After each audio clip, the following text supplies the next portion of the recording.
Hi friends, welcome to Sai పూజ్ the right channel. ఈరోజు కేశంపేట గ్రామంలో సీనియర్స్ విభాగం బండలాగురు పోటీలకి రైతు గోపాలకృష్ణారావు గారి సీనియర్స్ గీతలు వచ్చినాయండి. వాళ్ళ గీతలు ఇవి.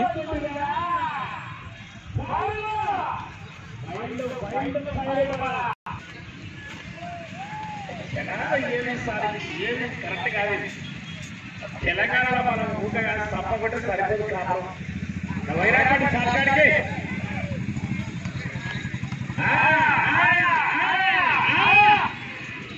కేవీఆర్ కటకం లక్ష్మణ్ కుమార్ గారు ఎనిమిట్ల గ్రామం రాజపాలెం మండలం పల్నాడు జిల్లా వారి జత పోటీలో ఉన్నాయి.